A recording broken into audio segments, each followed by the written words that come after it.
The animal control truck rolled through the gate at 7 sharp, and the blind lioness stood between it and a small brown and white dog, like she could see every inch of the road.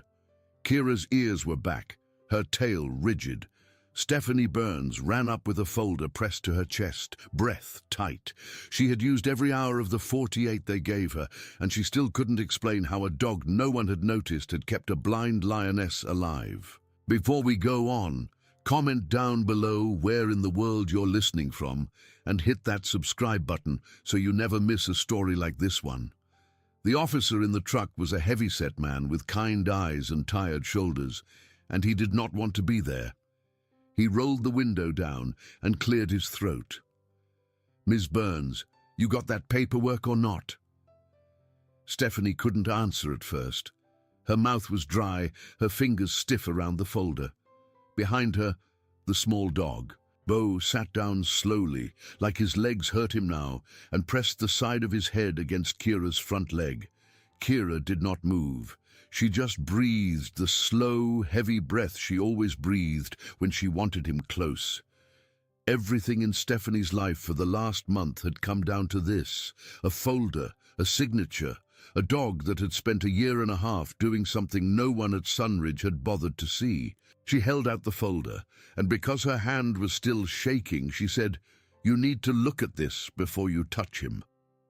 The truth was, Stephanie had almost turned the sanctuary down. She was 31 years old. Halfway through a research grant she wasn't sure she believed in anymore, and Sunridge Big Cat Sanctuary sat 2 hours west of Austin, tucked into the rolling limestone hills outside Kerrville, Texas. Her department wanted her to study spatial cognition in injured big cats, how a lion or a tiger built a mental map of its enclosure once its senses were compromised. Everyone told her Sunridge had the perfect subject. Kira, a 12-year-old lioness, completely blind for 2 years after a corneal infection took both eyes, who still walked the same quarter-mile path every morning from her sleeping shelter to the main watering hole, over sun-baked caliche, loose rock and cedar roots, without so much as pausing at the drop-offs. The staff called it muscle memory. Her academic advisor called it a career-making paper. Stephanie called it a long drive and a hot summer, and she almost said no. She said yes because of one line in the sanctuary's response letter. It was written by the executive director, a wiry man in his 60s named Dale Ramsey, and it said, "We can't tell you why she still walks. We just know she does. We'd like it if somebody could." That kind of honesty was rare in her field. She packed her thermal camera rig, 3 memory cards, 4 changes of clothes, and drove out on a Sunday afternoon in late June when the highway shimmered in the heat like water on a hot pan. Kerrville smelled like cedar and warm asphalt.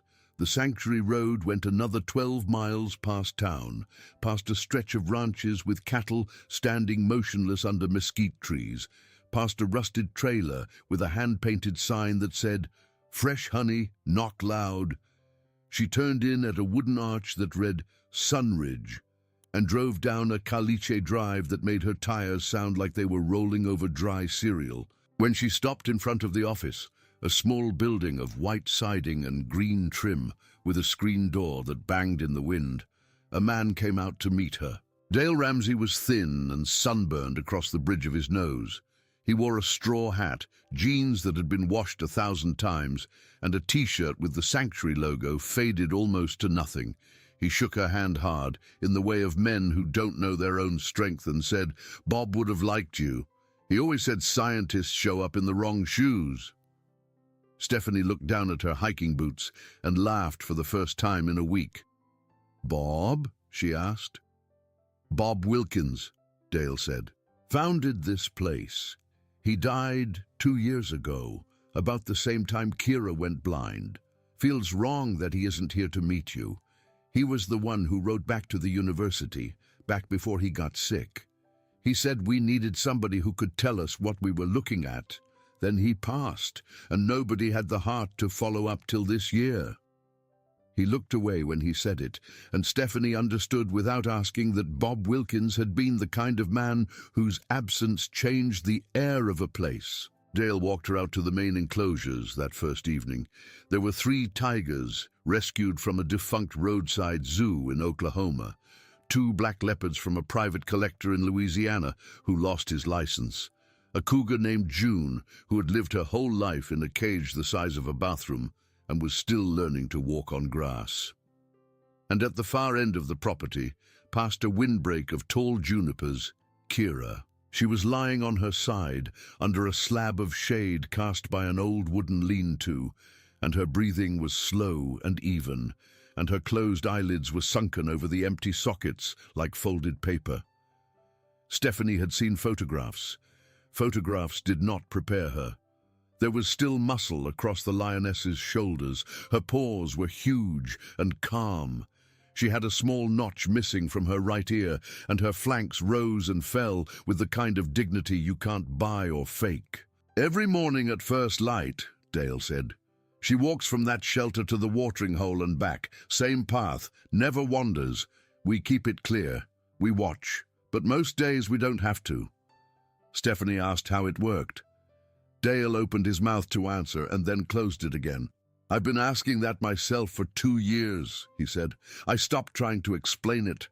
I just tried to be grateful." That first night, Stephanie set up her thermal camera rig along the length of the path in 3 positions, low and hidden under mesquite branches. She used narrow-angle infrared lenses that read heat instead of light, so she could film in total dark without spooking the animal.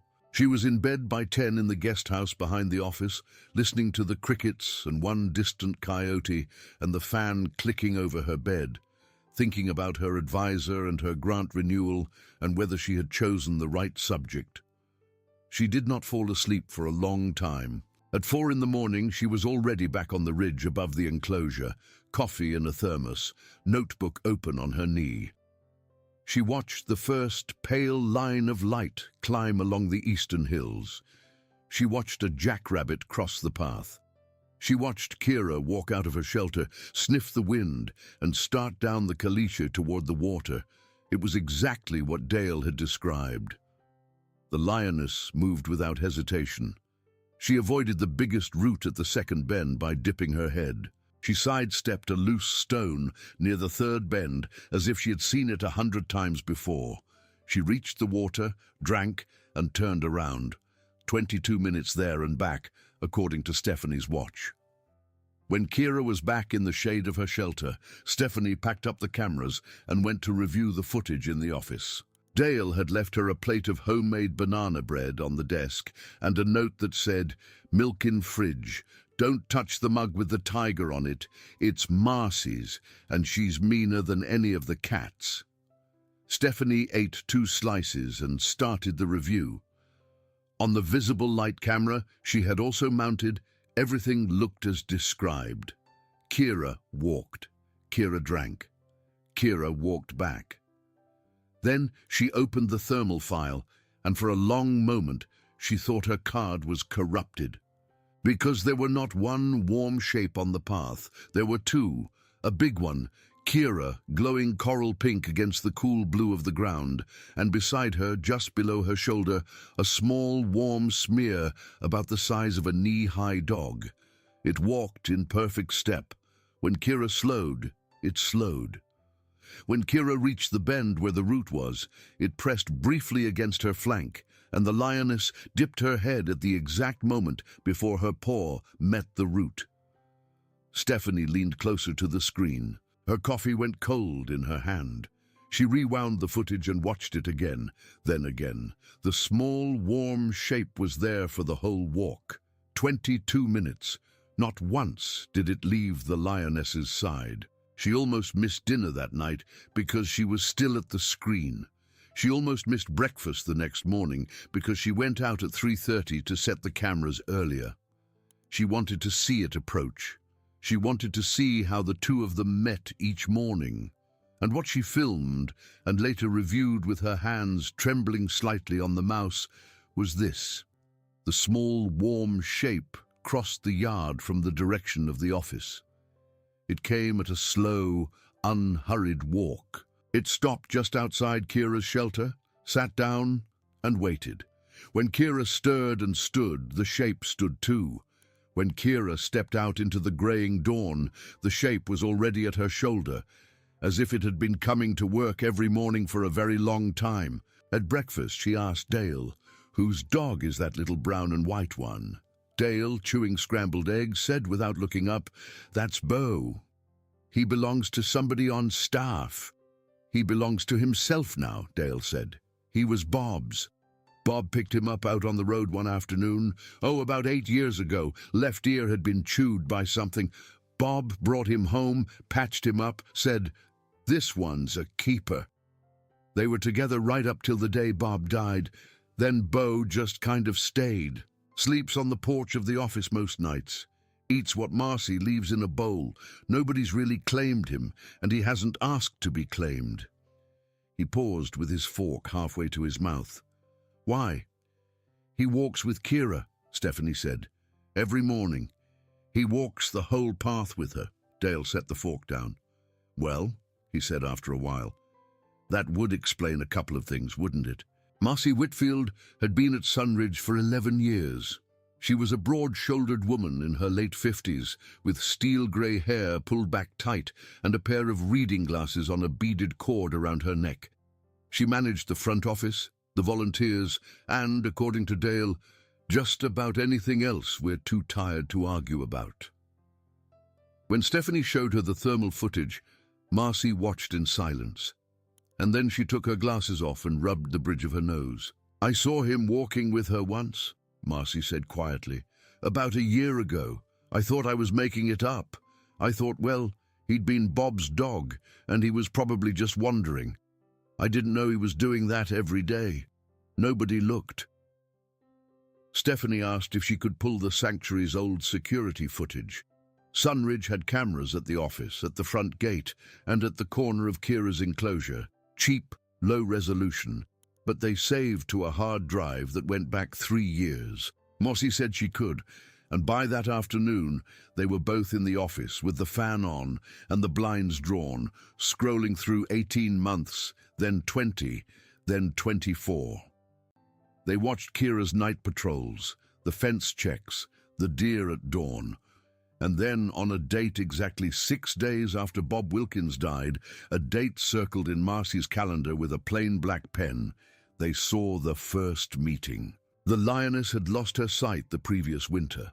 Bob had died in the spring, and on this particular morning, at just after 5 in the morning, Kira was standing in her enclosure by the fence post nearest the office, and she was circling, slow, confused circles, sightless, head low. She had done this every morning for 6 days, and every morning the staff had watched with clipboards and pity, and no one had known what to do beyond stand there and worry.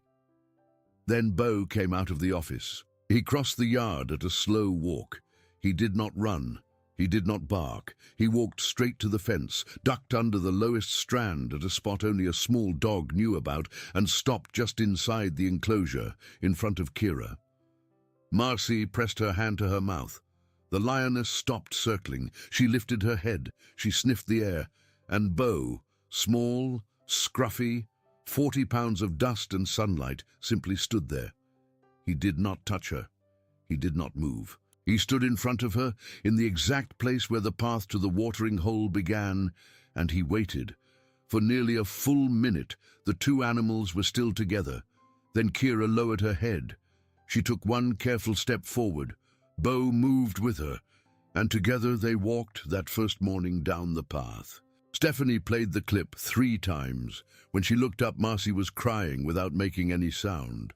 "That was 6 days after we buried him," Marcy said. 6 days. Stephanie asked what she meant. Marcy said, "I mean 6 days after he was gone. That dog woke up and went to work. Somebody had to." Stephanie did not sleep that night either. She spent the rest of that first week filming, cross-referencing footage, and writing furious notes in a journal that had originally been meant for measurements. Every morning Bo walked with Kira. Every morning she moved with confidence. Every evening, if the walk was later than usual, sometimes when a summer thunderstorm rolled in and the shadows shifted, Bo was there again, pressing against her flank at the bend, cutting slowly in front of her when the ground dropped without warning, leading her back to the shelter before the rain hit. He didn't do this in front of anyone. He didn't do it for treats. Marcy left a bowl of dry food on the office porch, and Bo ate it when he was hungry, and nobody had ever seen him beg. He worked because the work was there, and then he slept on the porch until the work came again. Stephanie's research changed shape in her hands.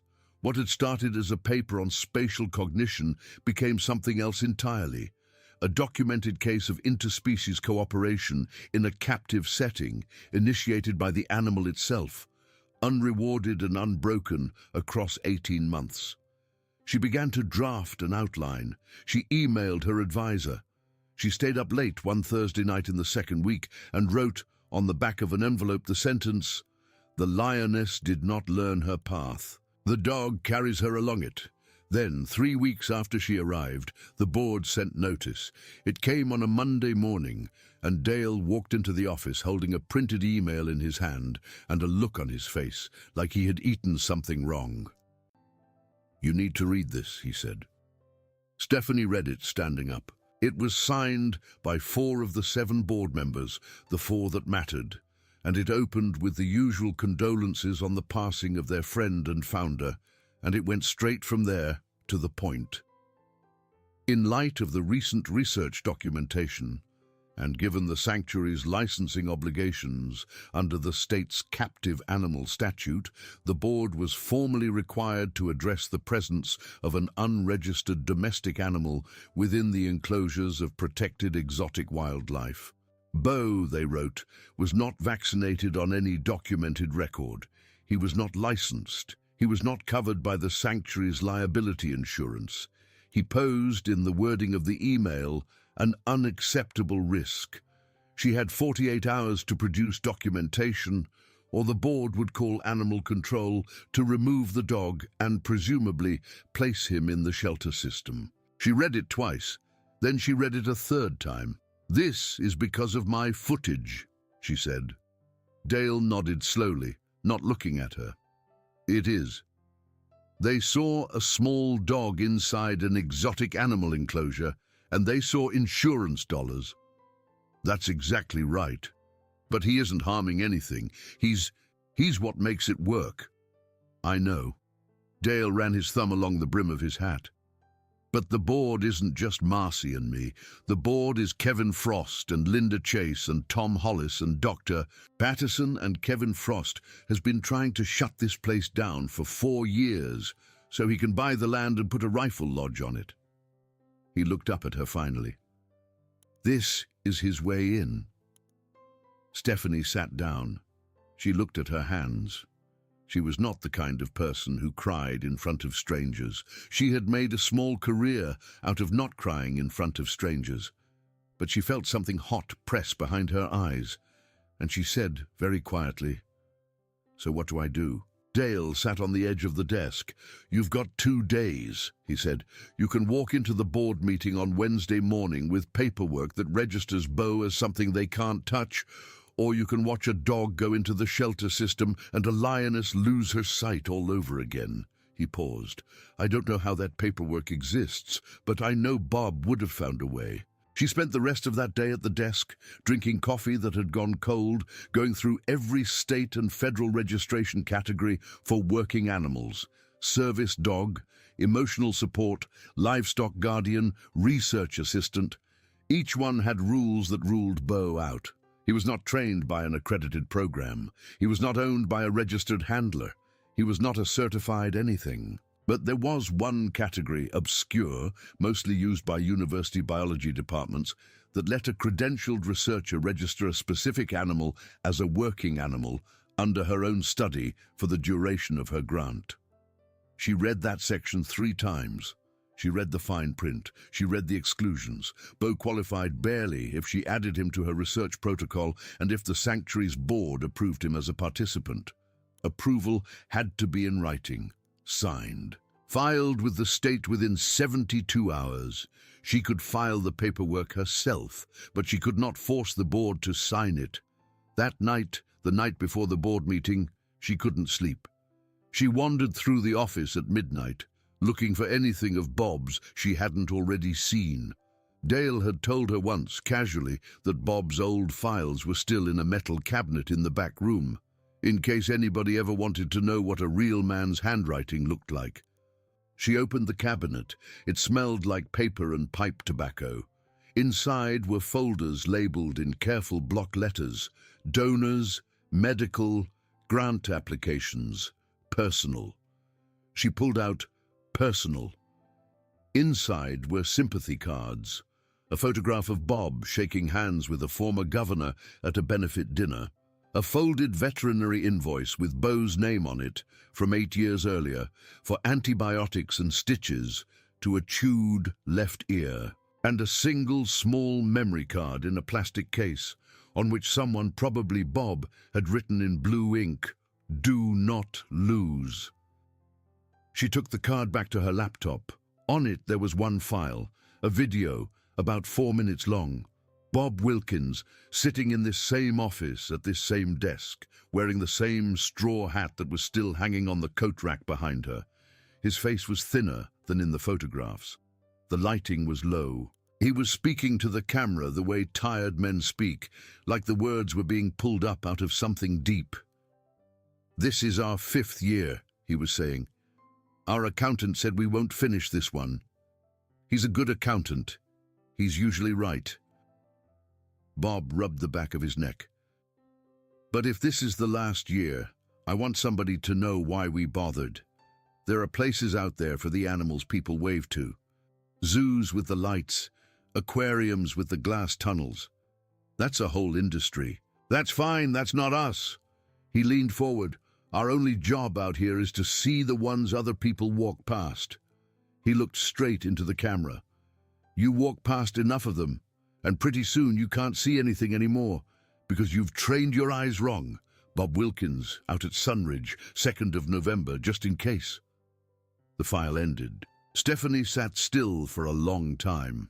Outside, a screech owl made a soft, whistling call. She heard Bo's toenails click faintly on the porch boards as he adjusted his sleeping position. She played the video again. Then she did something she would later think of as the smallest and most important decision of her professional life. She copied the file onto her phone. She printed the paperwork she had filled out that afternoon. She wrote a cover memo to the board, single-spaced, 1 page long. She did not sleep at all. The board meeting was at 9 on Wednesday morning in the small conference room off the office. 7 chairs around a table, Marcy on one side, notebook open, Dale at the head, Kevin Frost, the man who wanted the land, in a starched shirt and boots he had never used to work, Linda Chase, who liked Kevin and didn't like anyone else, Tom Hollis, who ran an insurance agency in Kerrville and always spoke as if the room were about to be sued, Dr. Patterson, the sanctuary's veterinarian, who had been Bob's friend for 24 years, and a 7th chair, empty, that belonged to a board member out of state. Stephanie sat in a folding chair against the wall. She had spent an hour that morning trying to decide whether to wear a blouse or a t-shirt. She wore the blouse. Kevin Frost started by clearing his throat and saying, "Well, folks, I think this one's straightforward. State says we can't have an unlicensed animal in a protected enclosure. Ms. Burns's own research documents the presence, so we're going to have to move on it." He smiled, thin and tight. "Anyone want to make the motion?" Dale glanced at Stephanie. Stephanie stood. "Before you take the motion," she said, "I'd like to show you something." Kevin exhaled through his nose. "Ms. Burns, with respect, this isn't a research meeting." "It'll take 4 minutes," she said. She was not asking. She was already opening her laptop and turning it toward the table. She pressed play. Bob Wilkins came up on the screen in the same straw hat that hung 6 feet behind Kevin Frost's head.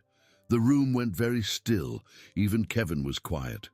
Bob spoke about the 5th year and the accountant. He spoke about the industries and the tunnels. And when he leaned forward and said, "Our only job out here is to see the ones other people walk past," Marcy pressed her hand flat against her mouth. When the file ended, Stephanie shut the laptop softly. Nobody spoke for a while. Then she said, "I've submitted paperwork to register Bo as a working animal under my research credentials. The state accepts that filing if this board approves it in writing before the end of business today. He would be vaccinated, licensed, insured, and covered under the university's liability policy. He would not cost this sanctuary a single dollar. He would remain here with Kira for the duration of my grant." She looked at each of them. 3 days ago, I was ready to write a paper about a lioness who walks a path by memory. That paper would have been in a journal that fewer than 400 people read, but this morning I have footage that will be shared across the country. The story of Sunridge is going to be told either way. The only choice this board makes today is which story. Kevin Frost stared at his hands. Linda Chase stared at Kevin Frost. Tom Hollis stared at the insurance clause on the front of his own copy of the meeting packet. Dr. Patterson looked at Bob's straw hat on the coat rack. It was quiet for what Stephanie later, in her notes, described as 11 minutes of the longest silence I have ever sat inside. Then Dr. Patterson said, "I'll second whatever motion approves it." Marcy said, "Motion to approve Bo's registration as filed by Ms. Burns." Dale said, "All in favor." 6 hands went up. Kevin Frost's did not. The motion passed 6-1. Bo stayed. Stephanie walked out of the meeting and sat on the office porch and put her head in her hands, and after a moment Bo came around the corner and sat down beside her without touching her, in the way he always sat beside things that needed to be still. She reached down and put her palm flat on the warm fur between his shoulders. It was the first time she had touched him. He allowed it for about 10 seconds, then stood up and walked away to check on Kira. The animal control officer came anyway 2 mornings later because Kevin Frost had called him before the vote and had not called him back to cancel. That was the morning of the truck at the gate, and the folder pressed to Stephanie's chest, and the officer saying, "Ms. Burns, you got that paperwork or not?" She held out the folder. The officer read it, front to back, and then he set his hat on the seat beside him and said, "Ma'am, I've been driving out to this sanctuary for 20 years, and I've picked up a lot of things I didn't want to pick up." He nodded toward Bo, who was still leaning against Kira's leg. "I ain't picking that up today." He tipped his hat, turned the truck around in the dust, and drove back down the caliche the way he had come. Stephanie stood there in the dirt for a long time, and Kira turned her blind face slowly toward her, and Bo sat down at the edge of the path, and the day went on. She thought that was the end of it. It was not. 3 days later, a package arrived at the office with no return address. Inside was a copy of a plat map of the sanctuary and the surrounding parcels, with red lines drawn along the fences and a printed asking price at the bottom. The price was aggressive. Underneath it, someone, presumably Kevin Frost, had written in ballpoint pen, "Your 5 biggest donors were sent this same map yesterday. Consider your position." Dale read the letter. He read it twice. Then he sat down heavily and said, "He's trying to make them pull out." He looked exhausted, in the way that people look when they finally see a fight they have suspected for years. "If Kevin gets 3 of those 5 to leave, we don't finish the year. Doesn't matter how many dogs we register." Stephanie asked what the sanctuary's operating budget was for the year. Dale told her. It was a small number in the world of what it did. It was a very large number in the world of what could be raised in a hurry.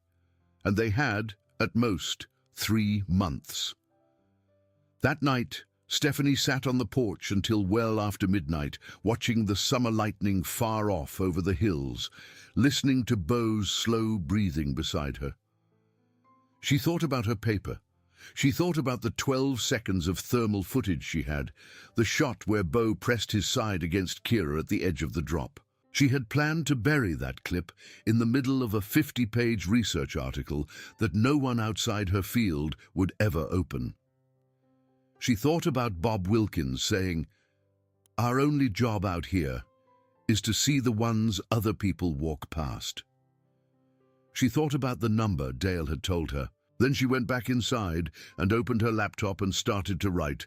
Not a paper this time, but a short piece, plain language, 1 page long, about a lioness who could no longer see and a small dog who had, on his own, gone to work. She attached the 12 seconds of footage. She sent it to the science communications office at her university. And underneath, in the body of the email, she wrote a single line to the woman who ran the office. Please share this before Friday. It matters. The clip went up on the university's social pages on a Thursday afternoon with a short caption and the sanctuary's donation link. By Friday morning, it had been shared 18,000 times. By Saturday, more than 140,000. By Sunday night, when Stephanie finally checked her phone after 2 days of thunderstorms and lost signal, she found 76 missed calls, 312 email messages, and a text from her advisor that said only, "Are you okay?" She was okay. Kira was okay. Bo was, according to Marcy, sleeping like a person on the porch, and if you touch him, I will bite you. The sanctuary's donation page had received, in the space of 3 days, more than the total operating budget Dale had told her they needed for the year. And that was before the news outlets called. Kevin Frost resigned from the board on Monday morning in an email whose only complete sentence was, "I no longer feel my interests are aligned with the sanctuary's direction." Linda Chase quietly withdrew her support for his proposal about the same time. Tom Hollis showed up at the office Tuesday with a covered casserole dish and did not mention the meeting. For a little while, Stephanie thought the fight was over. She was wrong. The fight was almost never the fight she thought it was. On the last Saturday in July, a woman she had never seen walked into the office. She was in her middle 30s, tall, with dark hair pulled into a low ponytail and a small bag over one shoulder. She stood in the doorway a long time before she spoke. "Is Marcy here?" she asked. Marcy was in the back room going through invoices. She came out drying her hands on a paper towel, and when she saw the woman, she stopped in the middle of the floor and let out a long, tired breath. "Molly," she said. "Molly," the woman said. "I saw the videos." Marcy looked at Stephanie, and Stephanie did not know what to do with her face, so she looked at the woman, and the woman said, "I'm Bob's daughter." Molly Wilkins sat at the desk with a mug of tea between her hands. Marcy sat across from her. Dale stood in the doorway. Stephanie sat off to the side with her notebook closed on her knee. "I haven't been out here since the funeral," Molly said. I know that's a long time. My mother and dad, well..." She waved her hand as if the sentence would finish itself. "There's a lot in that. But I saw the clip. I saw the dog. And I need to tell you something, because you all deserve to know it." She took a breath. "The dog is the reason Dad started this place." Marcy closed her eyes for a moment. Dale did not move. Stephanie's pen stayed still against her notebook. 20 years ago, Molly said, Dad worked in the oil business. He wasn't happy. He drank too much. He wasn't a bad man, but he was, honestly, a small one. I was 12, 13 years old. One evening he was driving home in the rain on a back road out past Fredericksburg, and he saw a shape on the shoulder that he thought was a piece of tire tread. He almost drove past it. He said later he almost did. Something made him stop. He got out and it was a dog, an older mixed breed hit by something and left there, still breathing. Dad wrapped it in his coat and drove it to the emergency vet in Kerrville. They said it was too far gone. He held it while it died, and it took about 40 minutes. Molly's voice was steady. 2 things happened. 1, he stopped drinking that night, which he did not tell anyone for months. And 2, he came home and told my mother he was going to spend the rest of his life on the ones that got walked past. She looked at Marcy. He never told me the dog's name because he didn't know it. But the reason he brought Bo home 8 years ago, the reason he stopped his truck for a scraggly stray with a chewed ear, was because he'd made a promise a long time before that he would always be the one who stopped. Marcy was quiet. "The reason I'm here," Molly said, and finally her voice caught, "is because I wanted you to know that when Bo chose to look after Kira, he was finishing something my father started on a road in the rain 20 years ago. And I wanted you to know that whatever happens with this place from here on, I'll help. My father left me a little bit of money that I never touched. It's not enough to run a sanctuary, but it's enough to keep the porch light on." She reached into her bag and took out a folded envelope. "It's yours." Marcy did not open it. She got up, walked around the desk, and put her arms around Molly's shoulders, and Molly leaned into her the way people do when they have been carrying something a long time. Stephanie stepped outside because it felt like the right thing to do. Bo was on the porch. He looked up at her. She sat down beside him, and this time he laid his chin across her boot and closed his eyes. That fall, the paper was published. It ran in a journal that had a small circulation, but the summary was picked up by 3 national outlets. A documentary team from Austin called about filming, and 2 universities called about collaboration.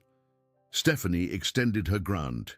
She stayed on at Sunridge through the winter. She got to know Bo well enough to understand that he did not enjoy being petted for long stretches, but he tolerated it if you were reading a book, and he preferred you to talk to Kira, not to him. She got to know Kira well enough to recognize the small shift in the lioness's breathing that meant she wanted Bo closer, and the different one that meant she was satisfied and asleep.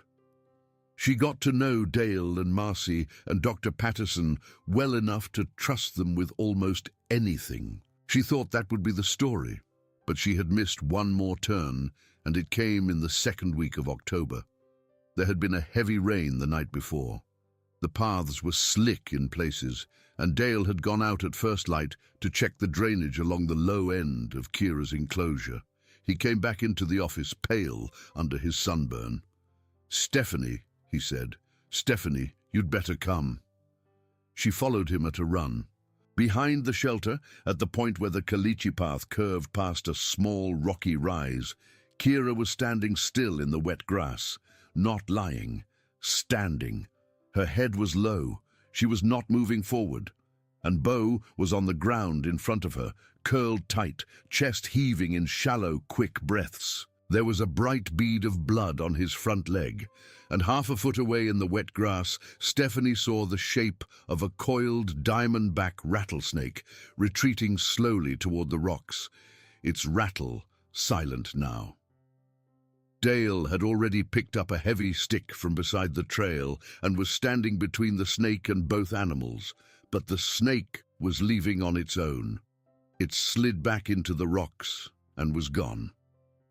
Bo did not move. Kira did not move. Dr. Patterson made it out from town in 34 minutes.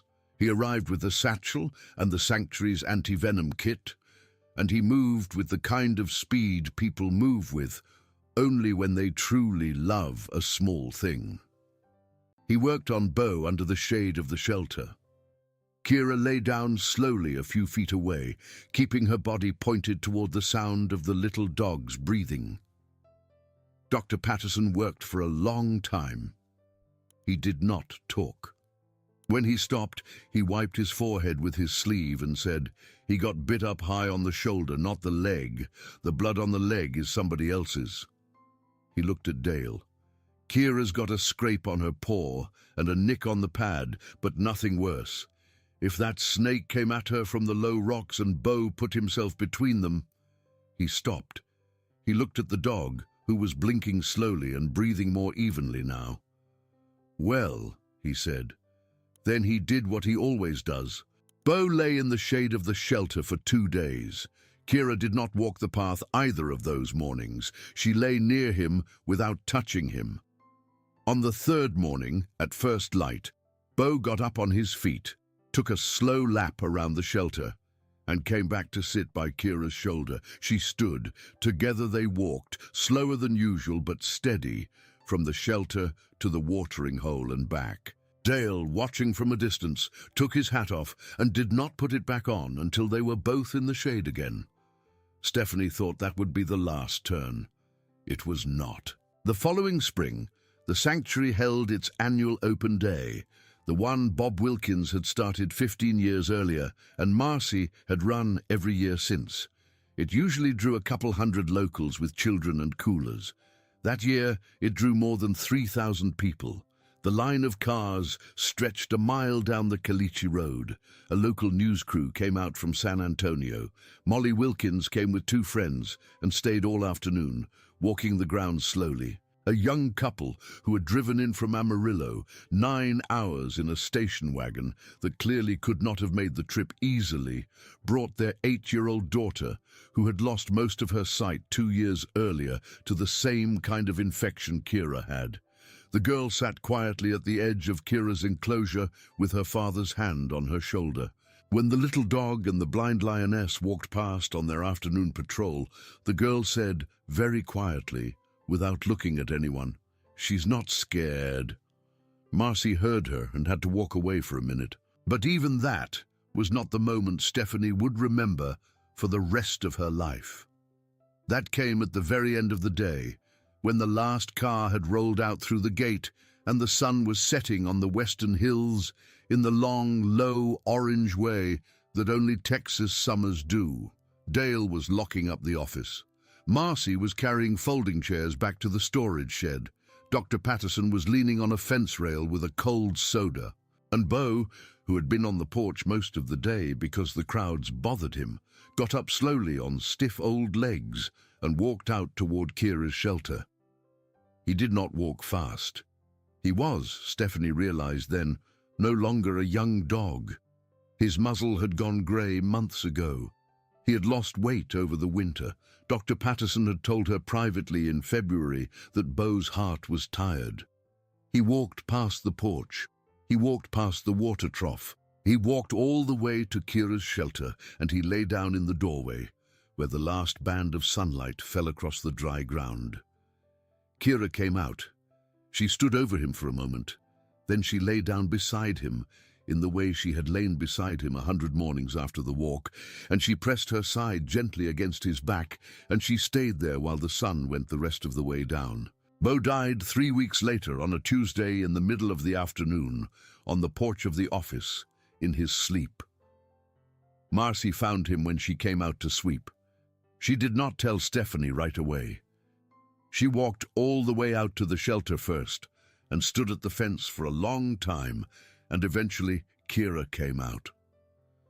The lioness did not walk to the waterhole that morning. Marcy sat down in the grass on her side of the fence and cried, and Kira lay down on her side of the fence, and neither of them moved until it was late in the afternoon and the shade had come around. Then Marcy went back to the office and called Stephanie in Austin. Stephanie was on the highway within 10 minutes. They buried Beau under the big oak beside Bob's grave. Molly Wilkins came out and stood beside Marcy. Dale said a few words. Dr. Patterson said a few more. Stephanie could not say anything for a while. When she could, she said, "He was the one who stopped." Everyone understood. For a long time afterward, Stephanie was afraid to go back and watch Kira walk the path. She was afraid the lioness would stand at her shelter door and not know how to go forward. She was afraid Kira would circle by the fence post the way she had before Beau, that first day 2 years earlier. But when Stephanie came out the following Saturday at first light and hid at the edge of the ridge with her cold coffee and her notebook, Kira walked. She walked slowly, and she paused at the second bend where the root was, and she dipped her head at the exact place she had always dipped her head, and she reached the watering hole, and she drank. She was not alone in her walking. There was Marcy on the path behind her, at a distance, watching. There was Dale near the shelter. There was Dr. Patterson up by the fence, arms folded. There was a young volunteer, a girl of 17 who had come out from Kerrville the week after Beau's death, and asked if she could help. There were 3 of the donors from Molly's contact list who had driven in from Houston overnight to sit on the porch of the office and drink coffee and be there, just to be there. The sanctuary had learned in the space of 2 years what Bo had known for 18 months. Kira was not walking by memory. She had never been walking by memory. She had been walking beside someone. And now, because someone had bothered to look, there were many someones. She was never alone on the path again. Stephanie sat in the office that night with a mug of tea and a photograph of Bo propped against the base of the desk lamp. She wrote a short piece in plain language, 1 page long. She sent it this time without a research office in the middle. She sent it to her own website, and she sent it in an email to everyone who had ever donated to Sunridge. The subject line was 6 words. It said, "The dog came back to work." In the body of the email, she told them what had happened, and how, and why. She told them about Bob, and the rainy road, and the small dog with the chewed ear, and the 12 seconds of thermal footage that had traveled the world. She told them that Kira had walked that morning. She told them that when a little girl from Amarillo had asked why the lioness wasn't scared, the answer, whether the girl knew it or not, was that once you have been seen by somebody who bothered to stop, you are never entirely alone again. And then, because Bob Wilkins had told her, in a video she had watched at midnight in the back office of a sanctuary that had almost gone under, that their only job was to see the ones other people walked past. She wrote at the bottom of the email a small line that ran across the country in a matter of hours, and became later the motto that hung above the desk in the office at Sunridge on a plain piece of paper Marcy had lettered by hand with a black pen. It was 6 words. Stop for the ones nobody sees. Underneath she added, if this story touched you, share it. Comment about a time in your own life when somebody stopped for you, and if you can, subscribe to us so we can keep telling stories like this one. She hit send. She turned off the desk lamp. She sat in the quiet of the office for a while. Outside, the porch was empty, but out beyond the junipers, in the dark of the sanctuary, the blind lioness was breathing evenly in her shelter, and somewhere overhead an owl called once, softly. Stephanie thought about the moment a small dog had crossed a yard on his own, 6 days after his person had died, because somebody had to. She thought about how a whole world could change if only enough people crossed the yard. She thought about the officer at the gate that first morning who had looked at the dog leaning against the lioness and said, "I ain't picking that up today." She thought about Molly Wilkins standing in the doorway saying, "I saw the videos." She thought about a girl in Amarillo whispering, "She's not scared." And she thought, sitting there in the dark of the office with her hand flat on the desk where Bob Wilkins had once sat, that the work was going to be fine now, because there were many hands. She stood up. She locked the door. She walked out into the warm Texas night. Above her the stars were very bright.